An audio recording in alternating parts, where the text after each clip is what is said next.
Cuyahoga County Committee of the Whole meeting for Tuesday, July 16th is now called to order.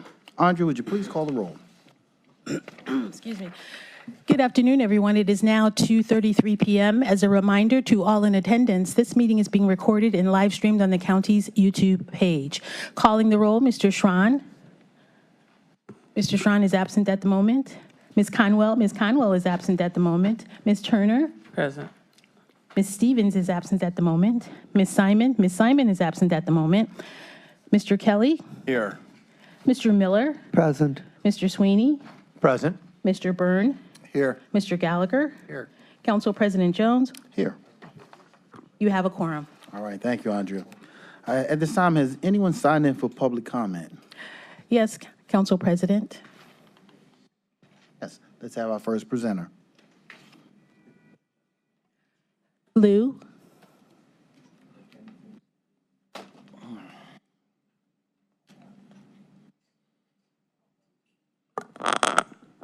Sorry, good afternoon, everybody. Sorry, this is a little bit different from before because the new public comments rules kicked in.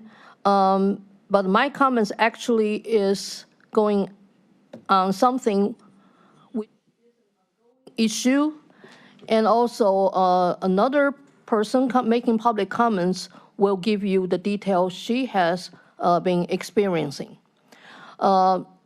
We know that homeless service and some other services are offered by the county. However, you have been seeing me coming here for a long time telling you, as an example, homeless service has not been delivered in the way all of you wish to happen. And lots of the things ongoing as mailing issues for people who stay in the shelter or unsheltered. How will we get the mail in order to go to appointments, all kinds of appointments you can imagine or you cannot imagine? And also lots of the health issues couldn't be taken care of. Yes, we do see improvements. However, we do need better fundings to really ensure all these services can be improved.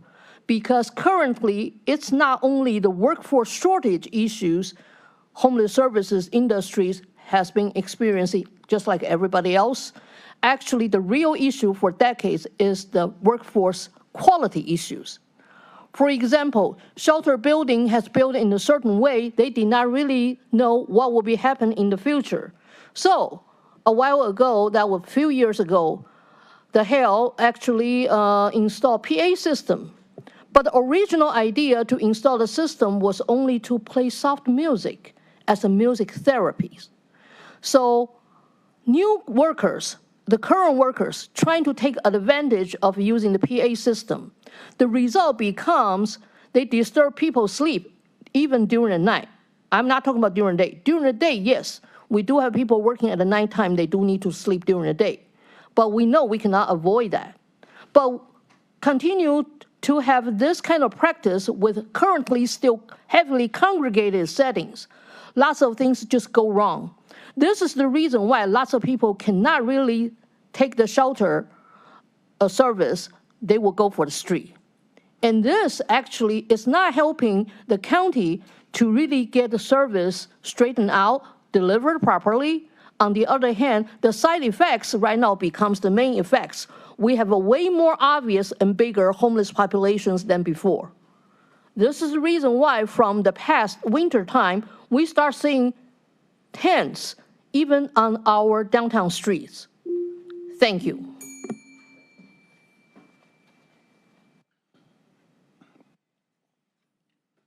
Felicia Egler. Felicia Egler, I'm sorry.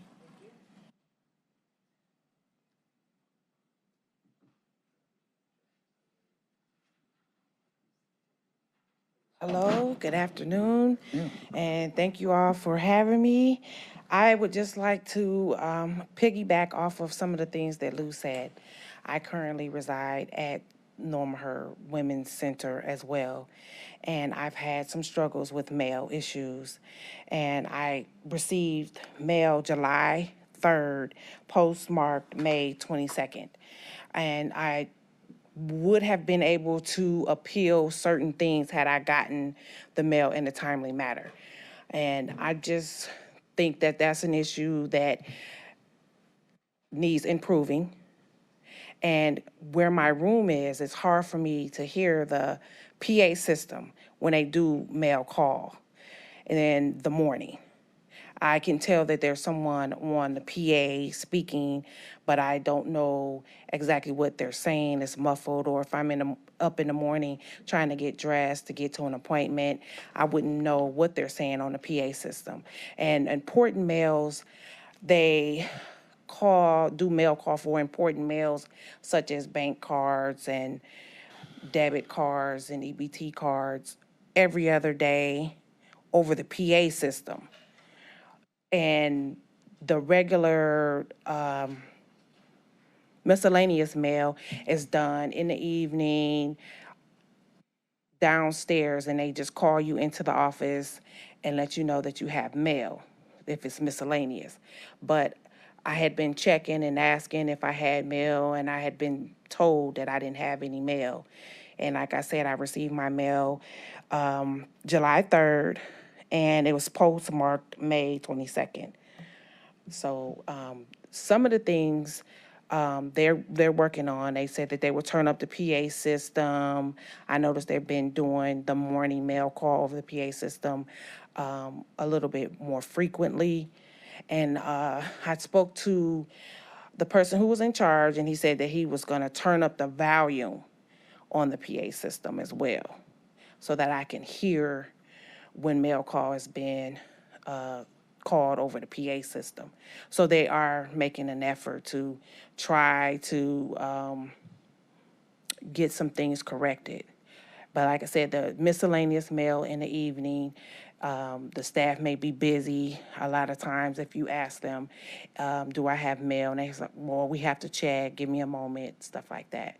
So that's just something I wanted to bring to you all's attention, and thank you again for listening. Thank you. Council President, that concludes the public comment portion for today's meeting. All right. Well, Madam Clerk, at this time, you can read the item referred to committee. Resolution 2024-0266, amending Rule 17 of the Cuyahoga County Rules of Council to establish additional guidelines and procedures for public comment at council and committee meetings. All right, at this time. Thank you, Mr. President. Michael King, council staff. The resolution before you today is an amendment to Rule 17 of the council rules, which deals with public comment at council and committee meetings. The proposed rule change is identical to the temporary rules adopted by council at the July 2nd council meeting, which are in effect for today's meeting and for the remainder of the month. These would be the permanent rules that would theoretically go into effect permanently, once this body has decided on the best path forward. The substance of the rule change is relatively simple. First, it limits the number of speakers at each council and committee meeting to 20 speakers, with additional speakers heard at the discretion of the chair. Second, it authorizes the council clerk and the chief of staff to adopt guidelines governing the time, place, and manner for individuals to register and speak during public comment. In practice, that means the method by which speakers can sign up to speak and are selected. And then finally, it provides that anyone may submit written testimony to the clerk in lieu of verbal public comment, which would be shared with the council or committee in the event someone doesn't have the opportunity to speak at a particular meeting. As the temporary rules are already in place for this month, guidelines were distributed and posted on the council's website last week. The temporary guidelines provide that speakers will be chosen at random at this meeting, tonight's meeting, and going forward for the remainder of the month. And that was in an effort to make the process as fair and transparent as possible, at least in the short term. Both the proposed rule and the temporary guidelines were drafted in consultation with the law department to ensure we remain compliant both with Ohio's open meeting laws and First Amendment free speech principles that apply to a traditional public forum like this. And one final note, we do anticipate in further consultation with the law department that some technical amendments may be required to this legislation prior to passage. They're not before you today, in part because we wanted to make sure that this body was able to reach consensus on what the actual merits of the policy would be. And then figure out the appropriate technical changes moving forward. It's mainly just to clarify and make sure that the process for committees and council meetings are roughly the same, and resolve a couple ambiguities that exist in the current draft. So with that, I'll turn it back to the chair and the committee for your deliberations, and I'm available for any questions. All right, thank you, Mike, for that presentation. Council President, I just want the record to reflect that Ms. Stevens is in attendance. Well, Ms. Stevens is in attendance. So again, at this time, we have our piece of legislation before us, and I'll open up to my colleagues. Any comments, questions? Mr. How we want to start? Mike, we'll start here and go that Just way. for clarification, Michael, if you don't mind, you said something to the effect of additional speakers are allowed at the discretion of the chair. I'd like to tie that in with 17A. The last sentence says the chairperson may impose a reasonable time limit per presentation, and such a time limit may be extended at the discretion of the chairperson. So the chair has that ability to extend time or extend speakers. That's correct, and this is actually one of those areas. 17A deals with committee meetings, and 17B deals with council meetings. So we're trying to marry that language. That's probably going to be one of the technical amendments that tries to clarify that. But yes, the chairperson at any committee or council meeting would have discretion to either hear from additional speakers, time permitting, say if like 21 people signed up and they just wanted to give everybody who signed up the opportunity to speak, and also the discretion to extend the time an individual can speak beyond 3 minutes. Councilman Sweeney. Thank you, Mr. President. Mr. Esquire Extraordinaire, how are you today? I'm well, thank you, Council. Just a couple of questions. The 20 people that can speak, we have a website, it's a dedicated email for a council meeting, public comment that don't make the 20. Is that accurate? The email that was established is for written testimony to be submitted. So that is correct. If somebody isn't selected, they're able to submit written testimony to a dedicated email address. Before, during, or after the council meeting? I believe the current guidelines say that they have to be submitted before the end of the council meeting. That could be changed at some point down the line if that's determined to be necessary. And through the chair, I just to have a dedicated line, and all those communication would be distributed to council members for our review. Would that be accurate? Is that part of the Correct, process? that's the intention, yes. Through the chair, more than the intention, because intention is a word I don't like when I'm passing a law, or maybe, or kind of. So I'd advocate that it's mandatory, shall be given to each council member's email or whatever form that we agree on. So that's number one. Number two is, my brain is going, when the council meeting, the 20 people, I blanked out, I'll come back later, Mr. President. They're all fundamental. Councilman Miller. Mr. President and my colleagues, quite often asking a lot of questions suggests opposition, so I want to start by making it clear that I support the broad concept of the legislation in front of us. We must have vigorous democratic processes that allow people to be heard, but we also have to get our other work done. We can't have bi-weekly 3 to 4 hour public comment sessions. There must be a proper balance. Democracy requires allowing everyone to be heard. It includes showing persistence and strength on numbers. However, we are not required to allow other business to be so constrained that we are forced into action that we would otherwise not support. Public decisions must be based on evaluation of facts presented and on public sentiment. With fair process as the goal, I have serious reservations about random selection of public comment speakers. Number one, the process could shut out speakers wishing to comment on today's agenda. Two, there could be 50 speakers on Israel bonds and 3 speakers on other topics. The 3 other speakers could easily get shut out. I know that the legal people are jittery about taking into account what people are speaking about, but we need to find a way to do so to some degree. 3, some speakers could get chosen repeatedly and others not at all. And 4, not everybody has time to sit for an hour and maybe get chosen and maybe not.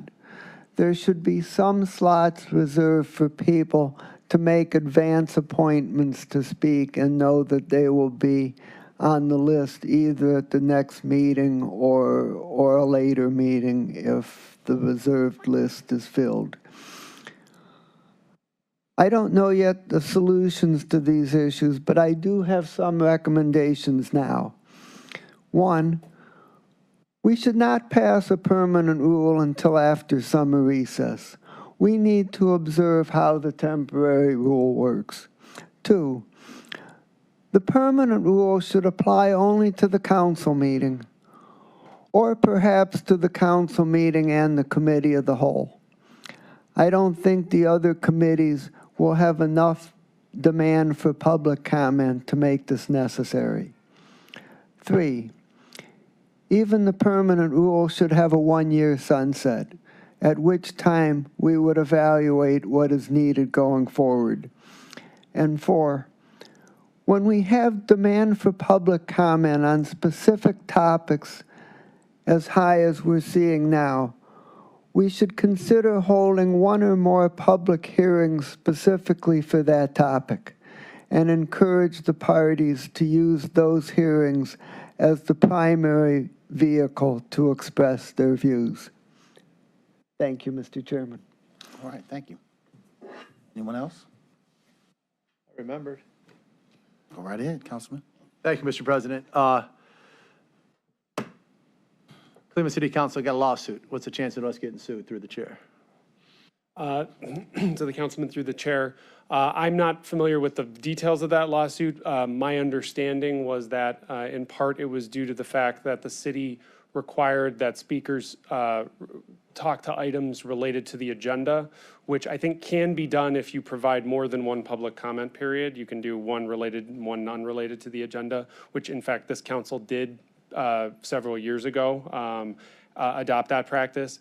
If the council is only offering one opportunity for public comment, I think there are concerns legally about whether or not that passes a First Amendment test, only because you're supposed to be content neutral, and saying that you have to speak to what's on the agenda and can't speak to anything unrelated to the agenda, creates a potential First Amendment concern. So that's my understanding. That might not have been the only issue that the city dealt with, but I believe that was one of the primary issues. And this rule would not cross that line.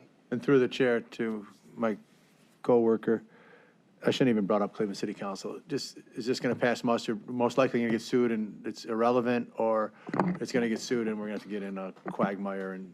Yeah, I'd obviously defer to our law director. We drafted this rule in consultation with his department. We've also sent it over to the prosecutor's office for their feedback. We haven't heard back from them yet, but I believe we feel confident that the rule as currently drafted withstands constitutional muster, but I would obviously defer to the law director. Mr. President, can we hear from the law director? Certainly can.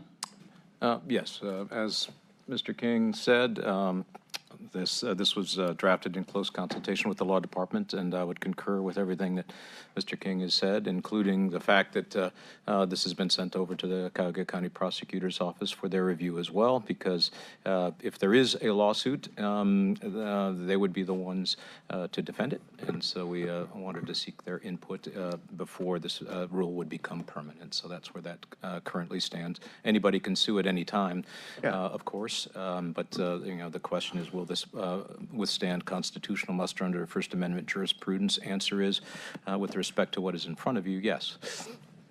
Thank you very much. And just on the, waiting for the prosecutor, I won't mind hearing from them because I don't want to hear it contradicting, but we're confident they are, but we just haven't heard. So we're voting on that today. If we can get an answer before it's over. It could be just answered but not over here yet. Okay. And then my last one is to my colleagues. That lovely young lady that spoke second, I would have loved to be able to ask her a question. I'd like to put out the concept of us being able to ask a question if we want to the people that are making public comment, and we can restrict ourselves to 2 minutes. So I'd like to ask her, how's the mail? How do you get it? Who do I contact? How can I help you? I could run out and catch her, but I might have to sit here and listen to the next person. I want to be disrespectful, or I can wait till the council meeting ends and she can be gone. But I can get her Can't we have contact staff do information that? and go find her, which I do in the past. But I'd like for our consideration, maybe on a rare occasion, to ask a question if I keep it, or we keep it to a restricted time frame for ourselves. So since the legislation before us, that's a point to ponder, because I thought about it actually today. So if you have a comment, anybody? Well, obviously, we know what the policy is today. We certainly, like all legislation or any rules, it's something we can discuss as a body of 11, and go through our normal legislative process and sunshine laws. If there was a need to make, or a desire amongst this body to make any change. But with the expressed interest you've shown, the public commenters could and should come to our clerk, make contact, share information, and they will be able to talk to you directly, one-on-one, at this level. So you don't have to chase them out the room, just. Oh, I know, but it's you will more- share it and give him opportunity to get a little more detail into your concerns. So I would at least let that be the first step. Yeah. And then you can, as a councilman, we can discuss Yeah, other appreciate legislative that. processes. And just, you hit it right on the head. If I want to do something, I just introduce an amendment myself, and we can have a discussion if it gets approved or gets allowed to be added to a piece of legislation. So thank you. Any further comments or questions from council? Yes. Yes. Through the chair. I want to thank my colleagues for their comments and thinking outside the box a little bit. A couple of things I wanted to address as far as what Councilman Miller said about, and I support this legislation. I just wanted to clarify that this is temporary, right? But what we're addressing right now would be a temporary. There's nothing temporary about the legislation. Anything that we pass will be, unless we amend for anything that has been said, but this is a traditional piece of legislation that will stand in perpetuity. Okay. Well, I definitely, I like the random selection. I don't think we can address everything in a session, which is why we have office hours and staff to help us sort through some of those issues when we have more time. That's just my thought on that particular issue. I'm not against having an open forum or longer conversation if there are people showing up with an abundance of comments about a specific issue like we're addressing right now with the Israeli bond situation. That would give them more opportunity to express themselves than the confines of our policy on public comment. I had some thoughts around, I like the hour time frame. I wanted us to consider via an amendment in the future, possibly limiting the time to 2 minutes, which would give us an additional 10 people an opportunity to express themselves as well. I've heard from some constituents, and this is one of the items that they wanted me to address with this body. So I think we have to, get our work done.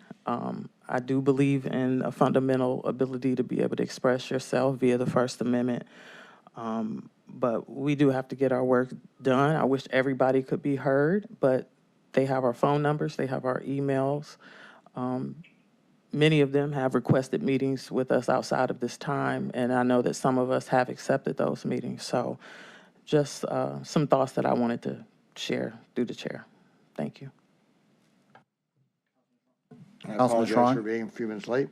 I agree with my colleagues that the random selection, though it does not comply with Mr. Miller's request of getting everybody to speak, it does give everybody the same opportunity out there to have their names randomly selected from that body of folks who've submitted.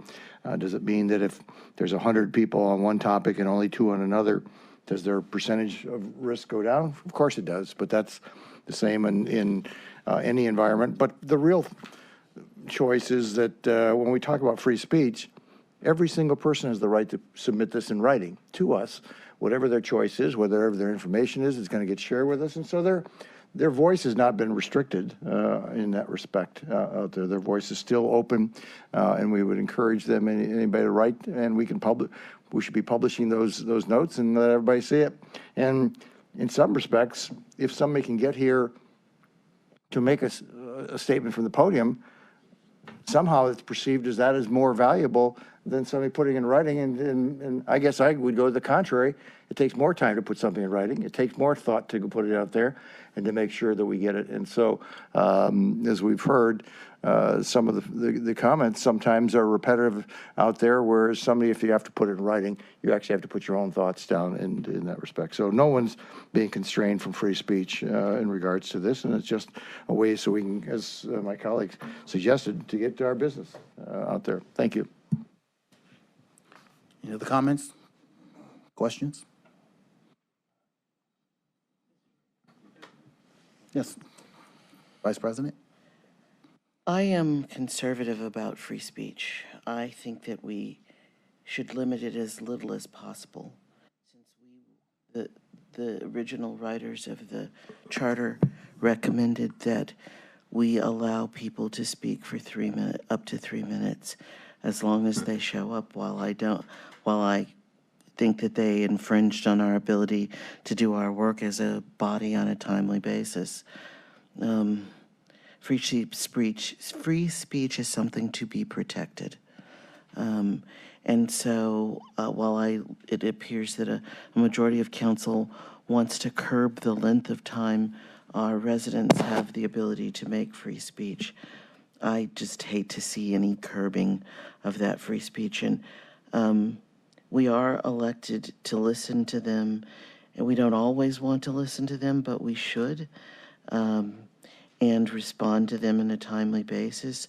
I'm very conservative about this issue, and I hope the body does decide to be very thoughtful in voting on making a decision that does put some limits on the time that our constituents are able to talk to us. Thank you. Councilman? Council President, and those of us that have been on city council, school boards, in the state house, pretty much it's kind of all over the board, depending on your city. Comments are at the city council meeting. But if it's good enough for the Senate, the Congress, the State House Senate, the State House Congress, what they do is they funnel people to the proper place, in my opinion, which is the work sessions, which is the committee meetings. If you have something pertinent to say, that's really where you should be going. If it's not on the agenda, then you would come to the council meeting. But you have the ability to place your thoughts, your personal thoughts, on the record, which is the most important thing when you're dealing with anything in government. If it's on the record, your speech has not been curbed. It's just that you can't present, and we are in a world where 24 hours is our limit. We are part-time. I know a lot of people don't think that, but we are part-time, and we have work to do. So I would hope people that have issues with something that's pertinent, that's in a committee, should go to the committee meetings, and many people do. Many people are passionate enough to show up to those.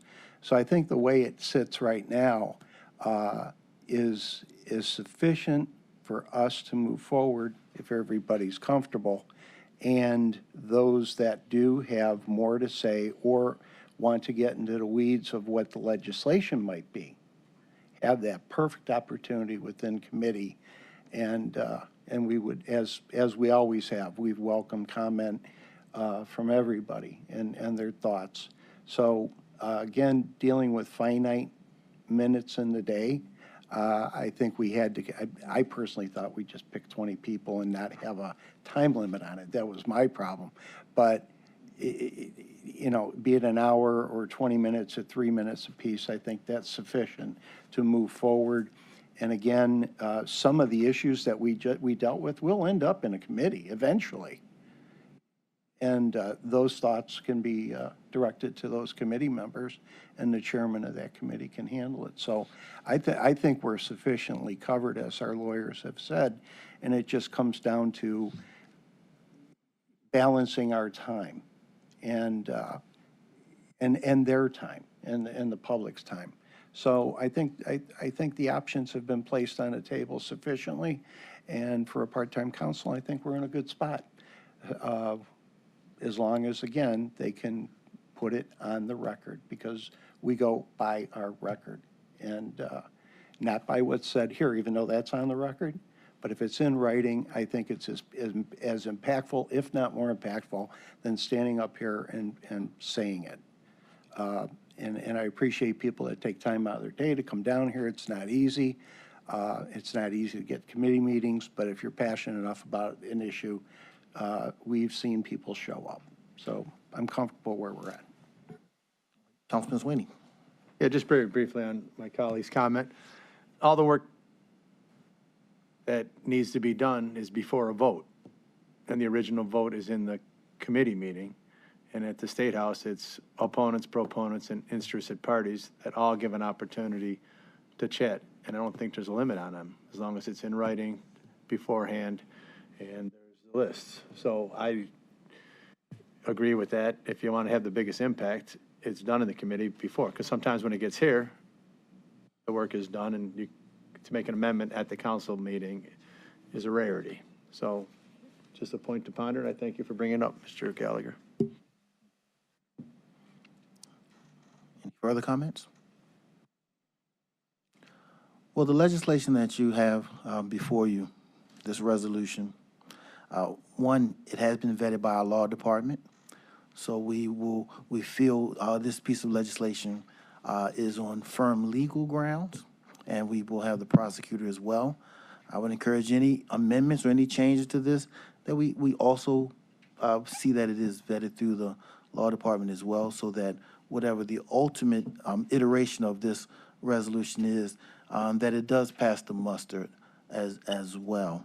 I think I heard the comment earlier that there's just a balance between the fact that we have work to do and public comment as well. And I won't even say balance between, because public comment is not being taken away. It is still there. But the ability to continue the work of the people in the midst of public comment is critical in my eyes, as well as the concern for employees that are here later into the evening when they have families and children that they have to get home to and be back at work by 9 in the morning. These are factors that I have considered as well as I consider this piece of legislation in front of us. Legislatively, we will make those decisions, but there's also an element of policy that our staff, that they have a certain amount of flexibility in how they implement the guideline or the legislation that we put in place. I think that has a part to play, and we should let that be part of our decision-making factor as well. So we have over the next, we will not have a vote today. I want us to also be able to see it in action. What's on paper today, we will see in action this evening. So you will have that to consider as we deal with this over the next 2 weeks, if not longer. But again, with that, take this time to do all that we're allowed to do within sunshine laws as we interact with one another over the next 2 weeks, to craft a piece of legislation that is in the best interest of this county and the residents and all those involved in county government. So again, we will deal with this today, or we will hold it today, and look to see it back in committee again in 2 weeks. All right. With that, any further comments? No, Mr. President. Okay. All right. We will move to our next item. Council President, I would like the record to reflect that Mr. Schron is in attendance. All right. Thank you. Ordinance 2024-0004, repealing and replacing Chapter 703 of the County Code, establishing a Justice Center Capitals Project Fund within the general fund. President? Councilman.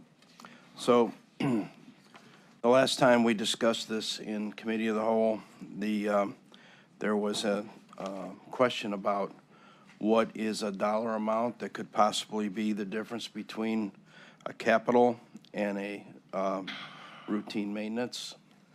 So, Mr. Schron, I'll turn this over to you because you're the one who went and found the information for us. Thank you. Well, what I did is, in all fairness, I did not find it. I dug into our qualified staff to do the digging for us, as a lot of us do.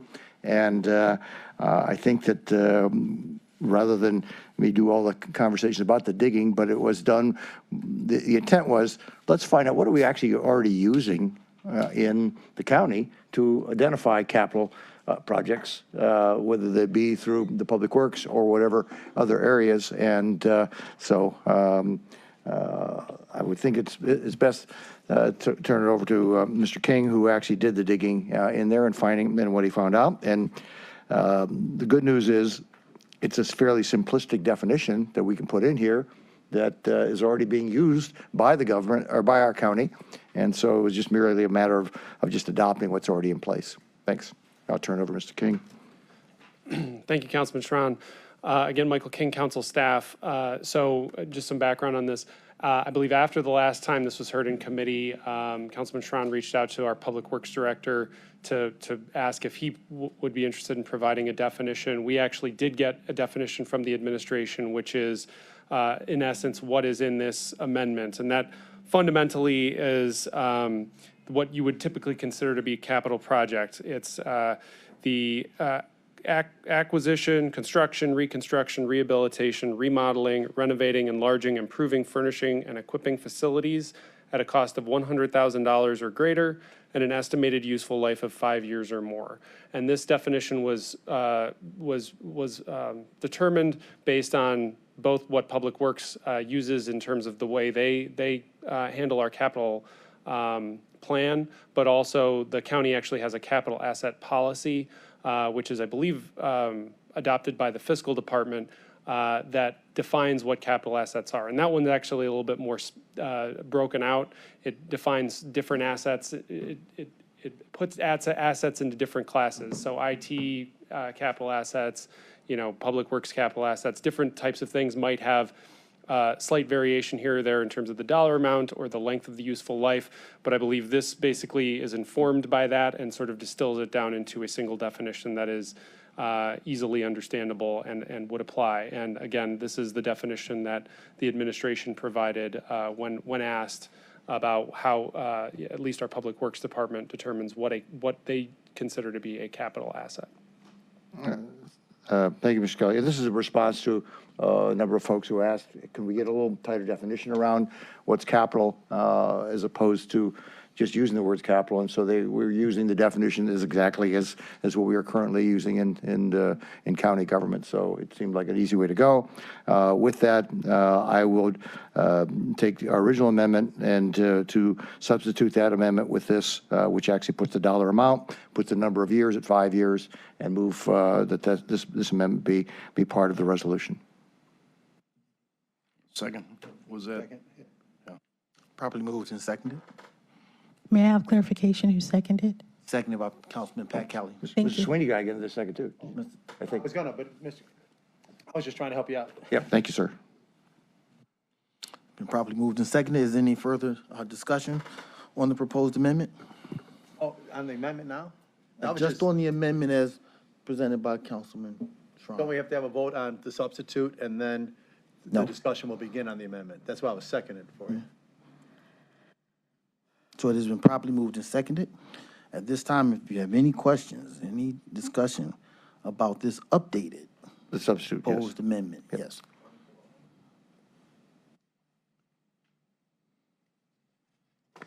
So just for clarity, we're voting just for the substitute to replace just for the you. generic language with the Right. specific $100,000, 5 years. Specific language, Right. yes. Any questions? If not, all those in favor of accepting this updated proposed amendment, say aye.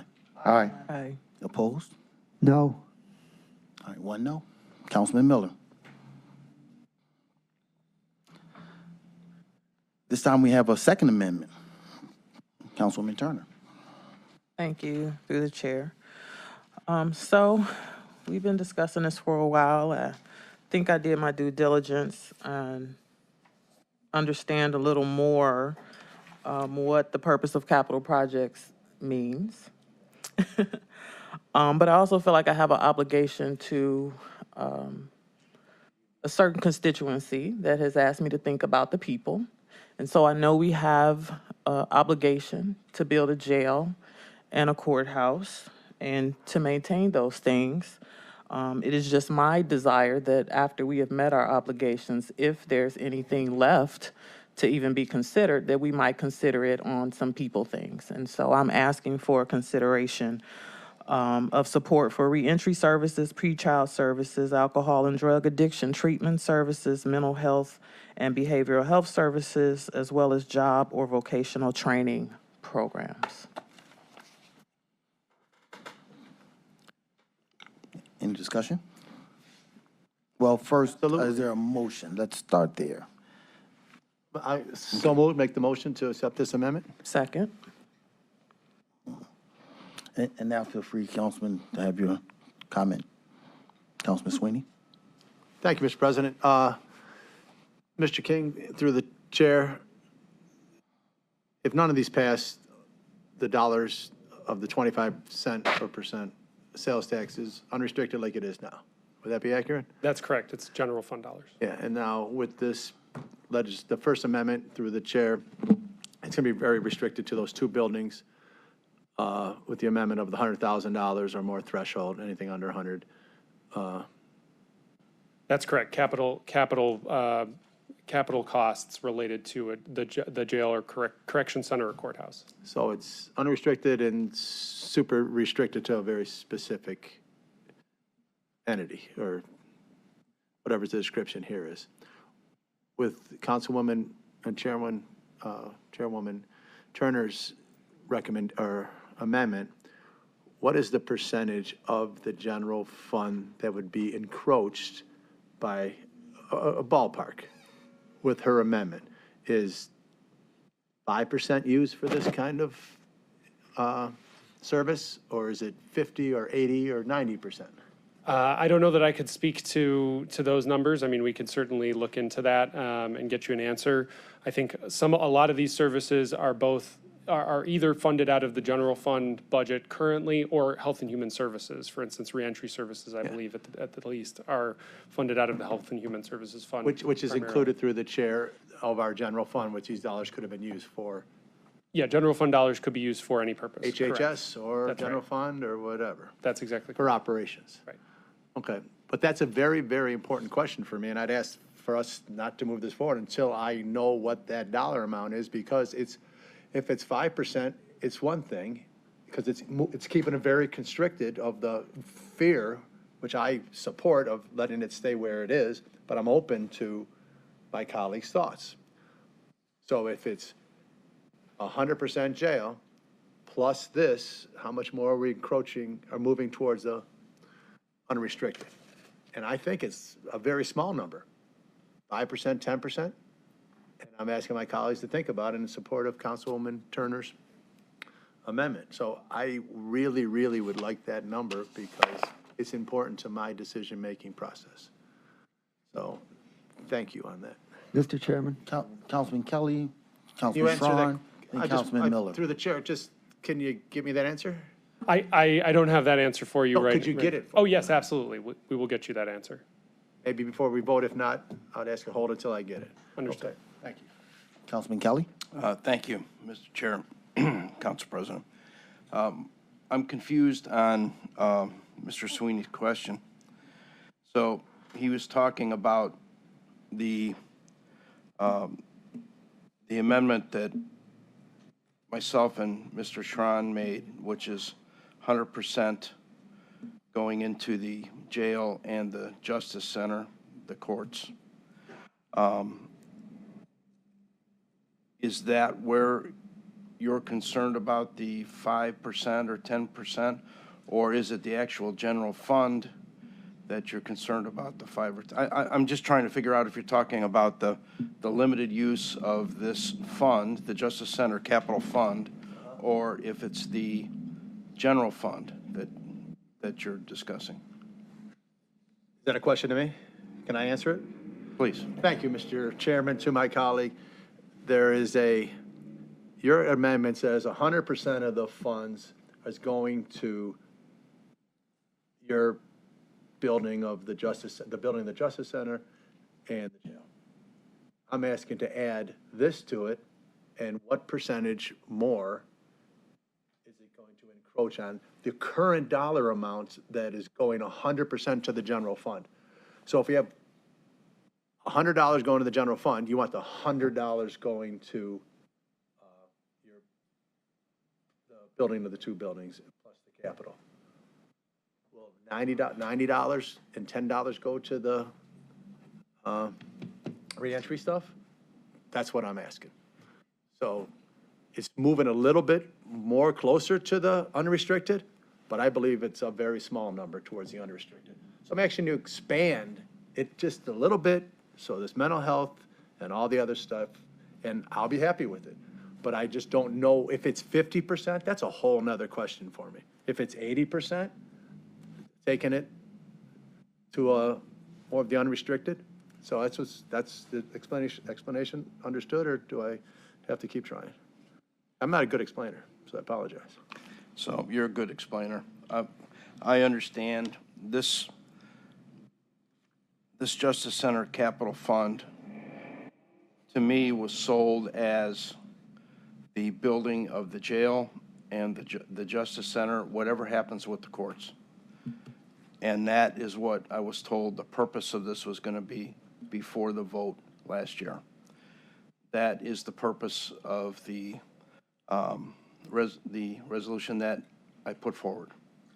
So it's 100% to that purpose. And we have other levies to help with this other stuff, right? Yes, yes. And through the chair to my colleagues, since we're continuing the discussion, I'm one of the 6 people that voted as well as you. My understanding was 100% different. I was voting, and I voted yes because it was going to be used for had the opportunity to be used for the general fund with the certificate direction of the need for the jail. So it was never talked to me about only for this. That's just your interpretation. So possibly we talked to different people. Oh, we did. So I was always in the impression from the discussion, my vote was predicated on it was going to be voted for, continue the way it is, and they committed to using the money for the building of the courthouse. Am I the next one to speak? I clearly have a problem, disagreement with Mr. Sweeney, because when it was presented to us, I believe it was at that December meeting, at the 11th hour, we were asked to spend the biggest amount of money in the history of this county for building a jail and a justice center.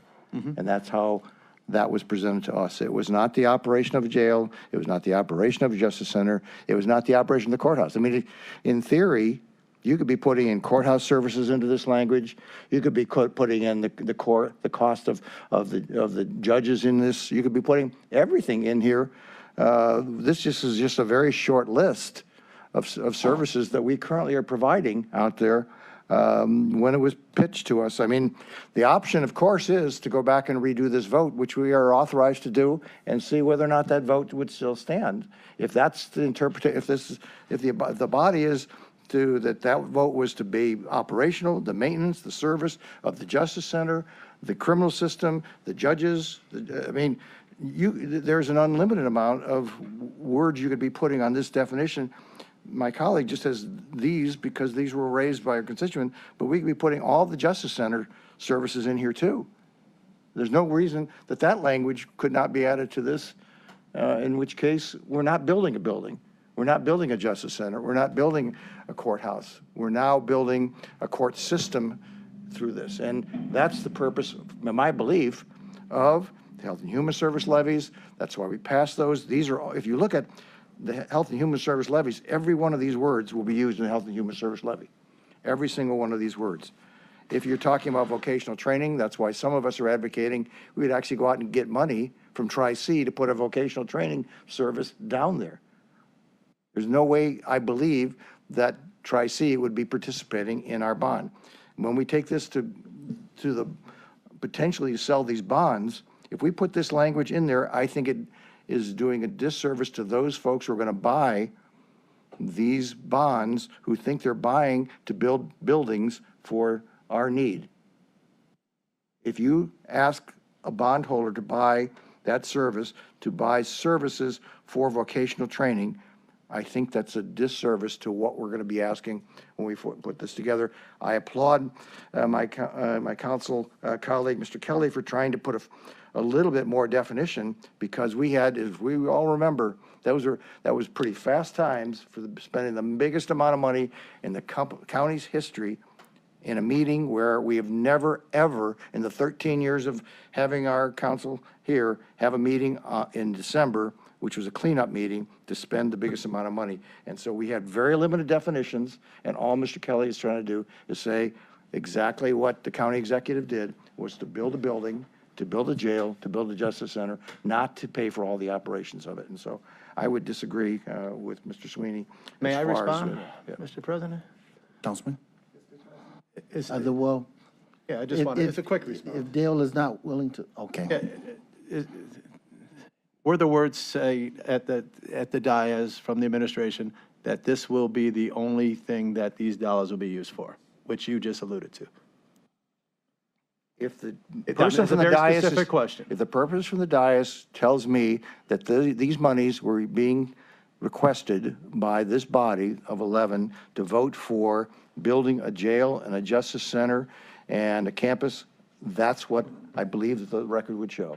It does not say to operate a justice center. It did not say to operate the courthouse. It did not say to operate the paying of the salaries of the benefits of the sheriff and all the people working there. Now, just a very specific question, because you're alluding that they said it will only be used to build a jail and a justice center at the dais, meaning the word only. They said, we will use it to build it. We will use it to do the justice center. They never said only. And that's very specific, and you're saying they did.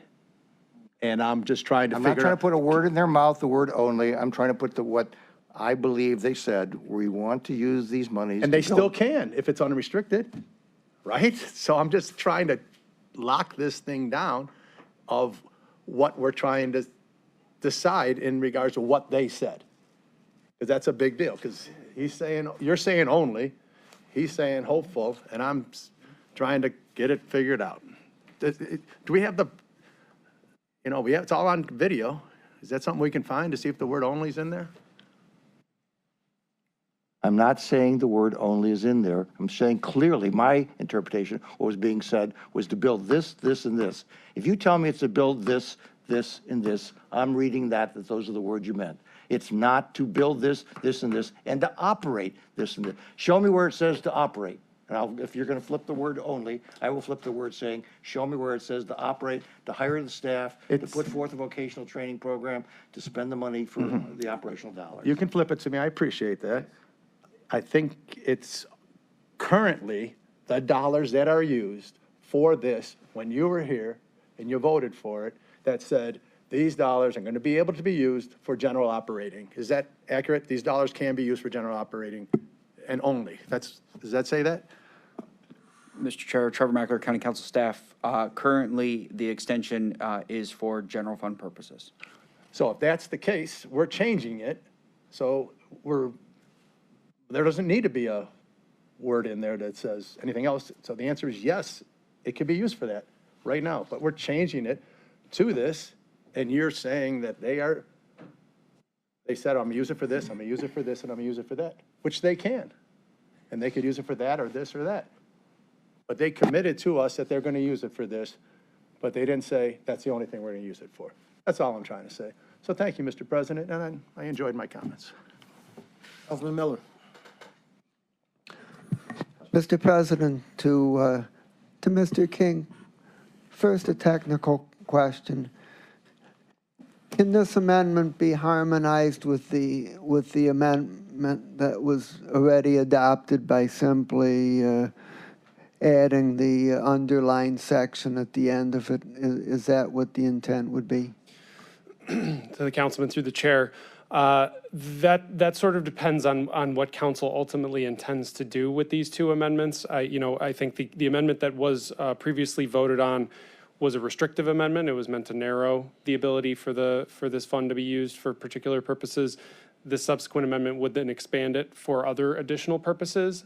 If that is what council intends to do, right, basically say capital for courthouse and correction center and generally operating dollars for these other purposes, then I think potentially that language could be married, but it ultimately depends on how the council intends to operationalize this. What I would say is that if the committee were interested in moving forward in trying to find a way to harmonize these two amendments, we'd hopefully try to reach that clarity here today, and I can work with the law director to try and make sure that we come up with some consolidated language to reconcile potentially some of those questions. Okay, and Mr. President, to my colleagues, in response to Councilman Sweeney's question about the impact of Councilwoman Turner's amendment, I think it depends totally on the availability of money, because the debate over the word only notwithstanding, everybody agrees that our primary purpose of the sales tax extension was to fund the jail and the courthouse, and that's the first thing that we're going to do. And what Councilwoman Turner's amendment says is that if after doing that there's money left over, well, then this would be an allowable purpose. And I support that. I support greater flexibility, but as a practical matter, the percentage might be zero. The jail and the courthouse might take all of it. But if interest rates come down and the construction costs are favorable, then there might be some left over. And so, but I don't think we could put a number on it in advance. So the third thing is in response to my colleague, Councilman Schran, I would remind you that this legislation here is not the bond legislation. And I spoke to Bob France, our financial advisor, about this today, and he told me that he believes that the rating agencies would look more favorably if we took a more favorable approach, a more flexible approach, because it would give them greater confidence in our ability to deal with both capital and operational needs going forward. So I don't think Councilwoman Turner's amendment hurts the bond process in any way. Rather, it helps it. So I would say that I support Councilwoman Turner's amendment, and in principle, I think general fund should be unrestricted, but in the spirit of compromise, if this amendment is added, I would be willing to vote for the legislation as a whole as well. Thank you. Councilman. Mr. President, I honestly think this is a debate among the 6 who voted for this. I'm very disturbed to find out that stories were being told to one council person and different to another council person, evidently to secure their vote. I was part of that, and I was never told about anything other than building the jail and building the Justice Center. As you all know, I sat on that committee for almost 4 years. It was never for anything but to build the Justice Center and build the jail. And this was not the reason, but one of the reasons I didn't want to vote for this is because if there were extra dollars, which I still don't think there are going to be extra dollars, that there would be some sort of haggle over that. If in reality, this had gone the way that the 2 candidates running for executive insisted it go, this would have gone to the voters. And what would that have said on the ballot? It would have said to build a Justice Center and to build a jail, period. Anything else, well, it would have died. We all know that. It would have died a horrible death, but it would have died a worse death if you started putting ancillary services on that, many of which we already do. So, you know, you want to put a rider on the end of this? Let's build a jail, let's build a Justice Center, and if there's any extra money, give it back to the taxpayers. Give it back to the taxpayers, if we're going to be honest. And, I mean, we all want to provide these services, and many of these services, when we were debating this in that committee, were brought up. And I brought many of these up, especially the mental health. And we were always told that we were going to have to find the money within the building itself, and we were going to save money within the building itself because of it being more modern, especially psychological services. But we were told all the way through, you got to find the money. So I think the 6 that voted for this have to come to an agreement on this fully to go forward, because I think the 5 of us who voted against it have made our statements with our vote.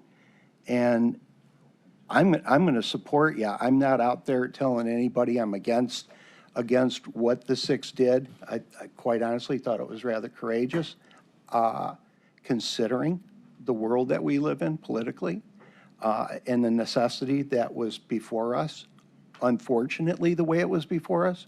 So I would highly recommend the 6 get together and figure this thing out, because the world's watching. Any further comments? I just have a question. Councilwoman, yes. Thank you. I have a question of the sponsor of the amendment, colleague Turner. I understand that you're looking for this catch-all language, but what exactly are you looking for pretrial services? It's more funding, more support. For what I think all of specifically? these are underfunded. Like what? Everything that's here. A pretrial services, what do you mean by that? What are pretrial services? That's what I'm asking you.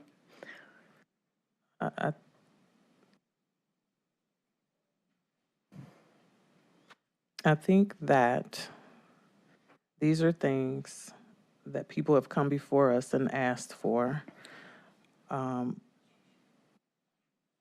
Whatever that may look like in terms of the technology, the space, the lawyers, you know.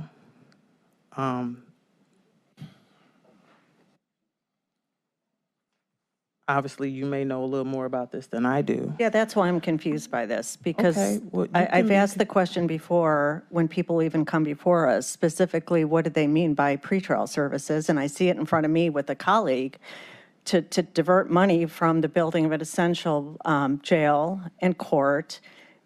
So I just was curious. We just funded bracelets out of just Mike Gallagher's committee.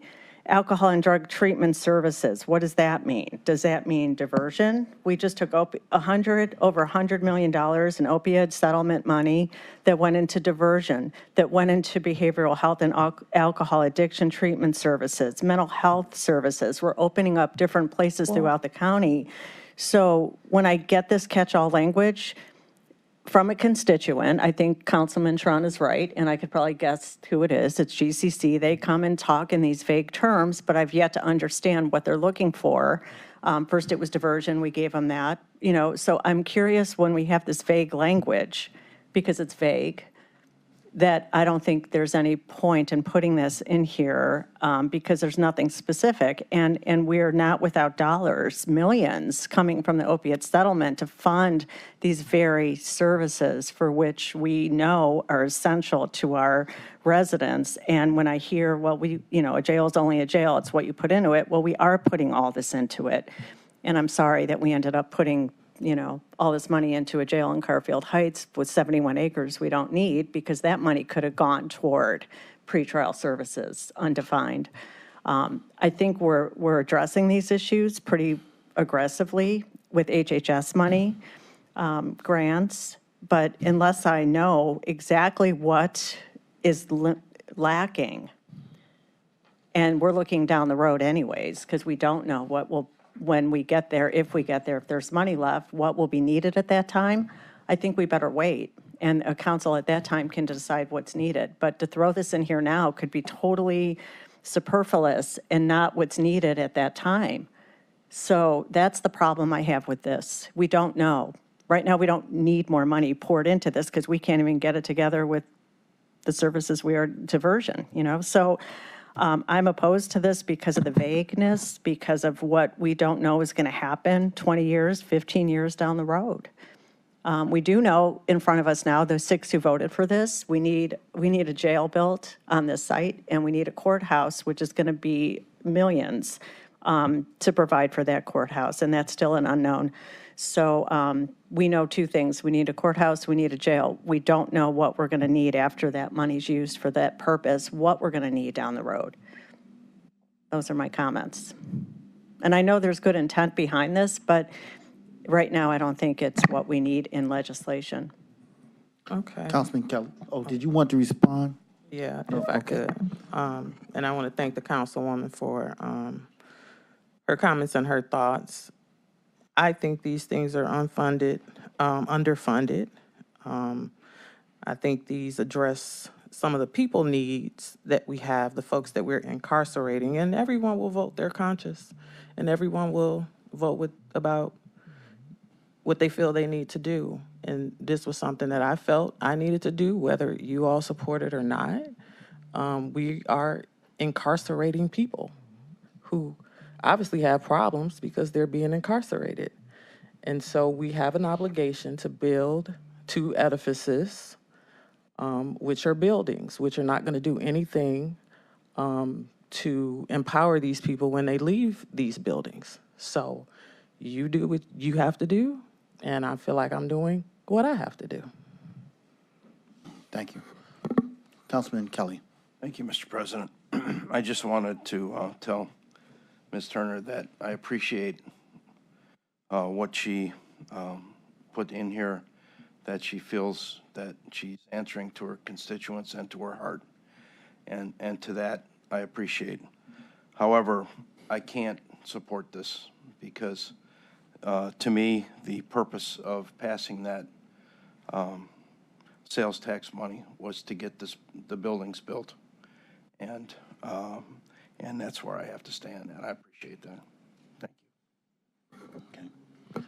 Councilman Byrne, then Councilman Schron. Councilman Schron. Thank you for Councilman Burns.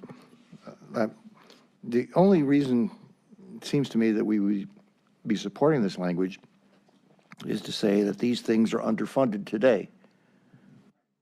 I mean, that's the only reason you would put this on. We would be putting this before us.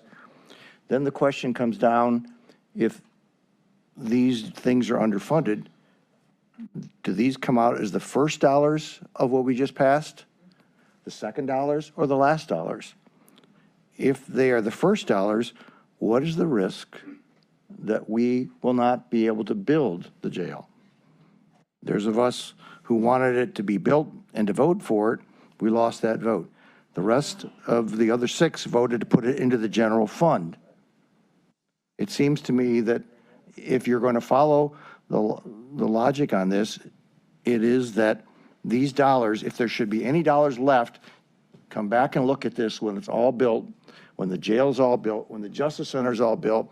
If those things still have funds available, then come back and review this language. Because right now, we're spending money on all this, every one of these services we're currently spending it on. Do you take money from the building project and put it over here ahead of before we even know what the building project is going to cost us?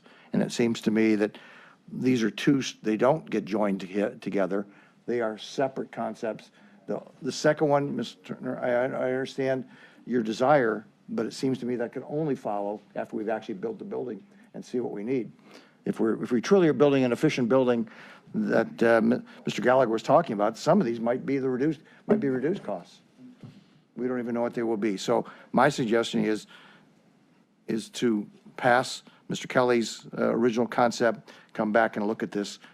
It might not even be this body. This building probably is not going to get built for 5 to 7 years by the time we get finished building it out, lending the money, getting the bonds out there. I'll bet you're talking 3 or 4 years before that building. What do you think, Mike? Yeah. What's the earliest that the building, we're actually turning the keys on the building? You would know more than anybody. $2.5 million. How long till we actually finish the building? Close to 3 years. Yeah. So, and that's from the time we issue the bonds, finish, get drawings, all that. So we're probably 4 years before we're turning the keys on this. It seems to me that's when you come back and you can revisit your language about whether or not we have money left over. Mr. President. Colleagues, go right ahead. Thanks, Mr. President. A real quick comment with all due respect to my colleagues, Simon and Gallagher. There aren't 6 members that voted for that. There's only 5. I wasn't here in December. I wasn't appointed to the position yet. So there's only 5 members that voted for the extension of that. But I think this conversation has been invaluable to me. What I would encourage my colleagues maybe to think about is that you've got 2 new colleagues coming on in January. And to further this discussion, not only amongst council members, but amongst the administration, there seems to be a real misunderstanding of what was committed or what wasn't committed. And this is, I mean, I know I see some people shaking their heads that they're convinced, but for me as an outsider that's sitting here hearing some of this conversation for the first time, I don't know what was committed. But there seems to be 2 sides of what was committed. So maybe if we could work with clarifying that and working and continuing with discussion and debate, and then you've got 2 new members coming on, this doesn't kick into 2027, they won't be walking into some of the turmoil that I've walked into with this 0.25% tax. Just a thought. Thank you, Mr. President. Yeah. Well, I haven't, and I don't believe you all have either, taken our eye off the ball, which is needing the money to build a jail and a court. The monies are necessary. We don't know exactly yet what a Justice Center will cost, and for the capital building of these 2 facilities. But with that being said, we know the dollars would go to the general fund that could be used theoretically for general expenses. So there's a blending of what Councilman Sweeney has said and what we've all heard of building, of strictly money going to build 2 facilities. Well, with that, I'll say that I respect Councilwoman Turner and her legislation. Her constituency is really no different than my own. So I believe wholeheartedly in the matters and the issues that she has put forward, and certainly support them. But I don't support this amendment, again, because I am still focused on the need to make sure the dollars are there for a jail and a courthouse. And again, not for the operational costs. And at the same time, we've heard enough numbers at this preliminarily that we could easily be 10 years out before there is any money free to do anything other than to spend on building a facility. And I fully expect, as our colleagues, if they're correct in their timeline of next 3 to 4 years where there is a facility built, I fully expect us to find dollars that are available in 3 to 4 years to meet the needs that my constituents and Meredith Turner's constituents have to start to address these concerns. So when money is freed, it won't even more than likely come from this site, regardless of what we do legislatively. It would be my hope that we would have already addressed this matter years before these dollars even become available. So with that, it is my hope to stay focused on the construction of a jail and a courthouse with these dollars. And for that reason, I supported, as we all did, the early amendment, which I see is in contrast to the one that we have before us at this moment. So with all respect for my colleague and all that, the hard work and good work she's done, I don't support this second amendment as we look to move forward. Just Now, a couple, Council- me? Yes. Oh, thank you very much. Just a couple more on the, Jack talked about logic through the chair. We control the legislative flow. They can't do anything without us. They bring social service, we don't think it's time, we say no. They bring a jail, we say yes or no because we don't like it. So we have that protection in, so that's one. We can invert it the other way. And this legislation doesn't kick into 2027. To Jack's point, we rushed it back then, right? We got it through. Now we're rushing it again. If you think about the timeline, goes in 27.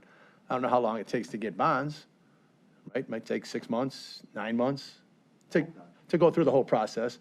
So that's not the crunch time on the bonds, and the rates are high, the rates are low. Sometime you're going to pull that trigger on the bond whenever our experts say it's the best time to pull the trigger on the bond. So to my colleague's point, it might make some sense to hold it till then. And my last comment is I'm still waiting for that information about what the impact of Councilwoman Turner's, if it's 5%, I'm okay with it. If it's 40 or 50%, no, it's too much. So that's my request. We don't move forward until we get the information. So thank you, Mr. President. Any other comments? Council President, I was going to provide some numbers just Please, to the feel free. councilman's question regarding the services that are mentioned in Councilwoman Turner's proposed amendment. Most of these services right now, they're currently funded through the Health and Human Services levy, as well as the opioid settlement, particularly diversion center. Those dollars go to operate the diversion center. In terms of percentage-wise, you're looking, at least from the Health and Human Services levy, about $45 million between reentry services, mental and behavioral health services, addiction treatment services, and job and vocational training programs. That's about $45 million of Health and Human Service levy dollars. That we're using right now. Correct. Okay. And our annual amount that we use out of the opioid settlement fund to operate the diversion center is approximately about $6 million on an annual basis right now. So between those two, you're a little bit around $51–52 million between those two funding sources. Pretrial services, I will have to do a little homework to get back to you on. That's probably going to likely be a combination of some general fund dollars currently and some Health and Human Service dollars right now. So I don't have a good number for you on that particular service, but I just wanted to give you a little context for those other services listed and those funding sources. And thank you. Mr. Chairman, can I respond? Since you addressed me. Mr. Chairman, that's the current dollar amounts, $45 million from the HHS levy that are going there. Correct. Are we underfunded there? By, what would you, because those dollars are going to keep coming. We're just talking about extra services that might be needed and to be able to supplement that. Would that be accurate? And my other question is, how much of the general fund is supplementing these programs that from the HHS dollars? Currently, right now, with the potential exception of pretrial services, there is not general fund going to these services. It's more Health and Human Services and opioid dollars And through the some chair, federal dollars. through the chair, to my presenter, to my sponsor of the amendment, your intention is if we have more of a need, these dollars would go for the more of the need because there's already services being done, right? Say that again? Right now, we have services being provided of $45 million. That's not going to stop. your intention is it needs to get a little bit better because there's more needs out there. So these dollars would only be used to enhance the current crisis that's happening Right. out there. The $45 million is not going anywhere. Correct. If there are any dollars left, what I'm really No, actually elated about is that we're having this discussion. Yeah. Because it needs to be had. This is what the people are asking for, their loved ones, for themselves. Yeah. And whether this passes today or not, this conversation is not going to end because we need to be thinking about the people that we're incarcerating. So, yes, if my consideration was that if there was anything left, that we might consider it to be used in this way, because whatever is being budgeted currently, it's still not enough. Through the chair, Because these too. people have problems Through and the they chair, need support. To my colleagues, would you consider this a minuscule amount in regards to the overall $1.5 billion budget we have in the general fund and the HHS combined?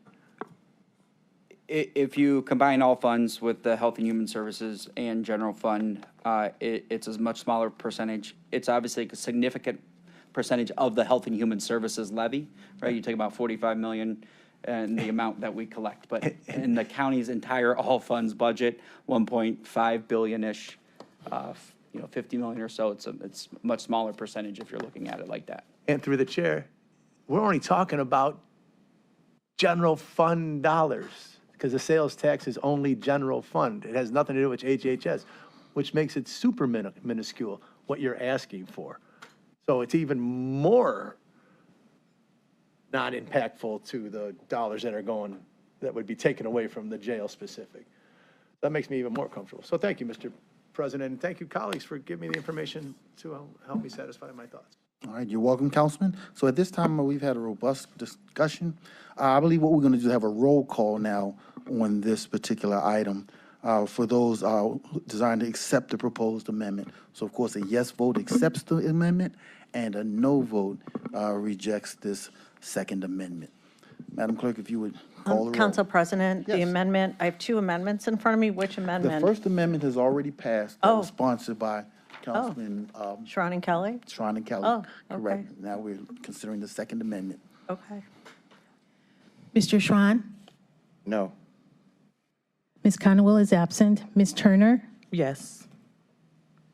Ms. Stevens? No. Ms. Simon? No. Mr. Kelly? No.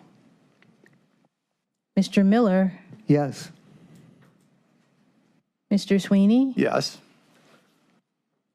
Mr. Byrne? Yes. Mr. Gallagher? No. Council President Jones? No.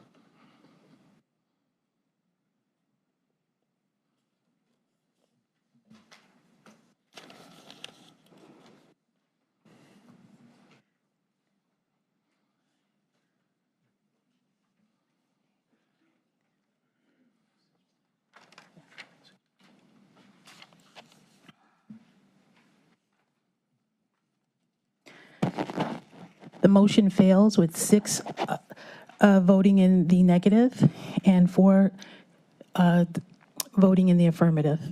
The motion fails. All right, Madam Clerk. At this time, I will entertain a motion to refer this item to the full council agenda for consideration for second reading. So move. Second? Moved and seconded. Clarification again for the second?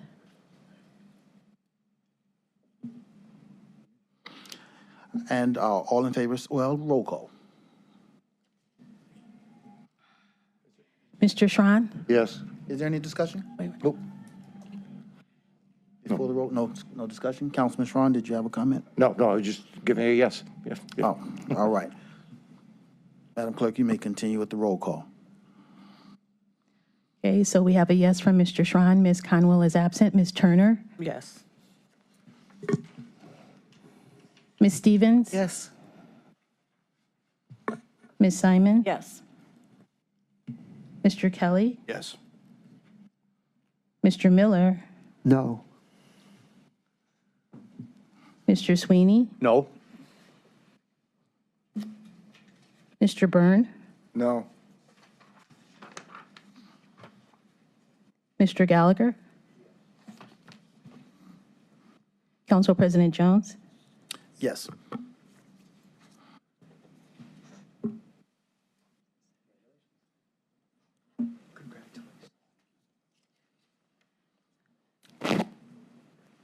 the motion carries with 7 voting in the affirmative and 3 casting dissenting votes. All right, thank you, Madam Clerk. At this time, we will prepare ourselves for executive session. All meetings of the Cuyahoga County Council are open to the public under the Ohio Open Meetings laws. Under that law, council may go into executive session during a meeting for specifically authorized purposes. During executive session, council confers outside of the hearing of the public. Council may not make any decisions about any matters in executive session. All decisions are made in public.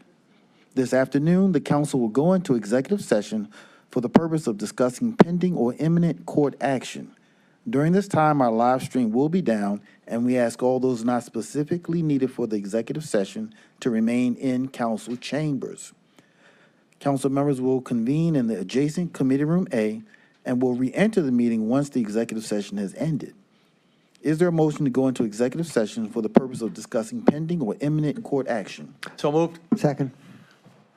Robert moved and seconded. Will the clerk now call the roll on the motion to go into executive session? Mr. Schron, Yes.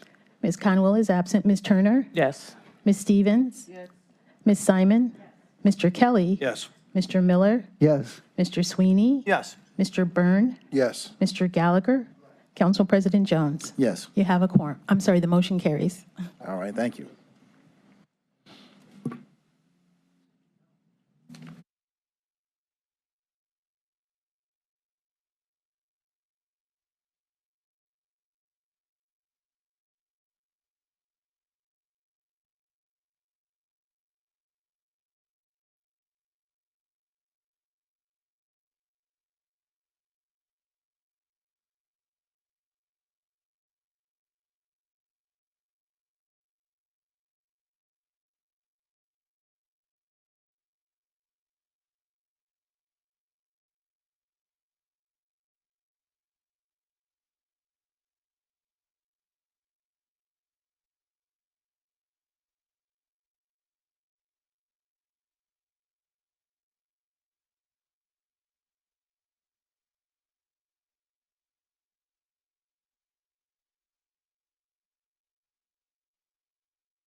In the council meeting, and we are now back on the record. Is there any miscellaneous business? Nope. If nothing else holds our attention, our meeting is now adjourned, and we will reconvene promptly at 5 p.m. for our regular council meeting.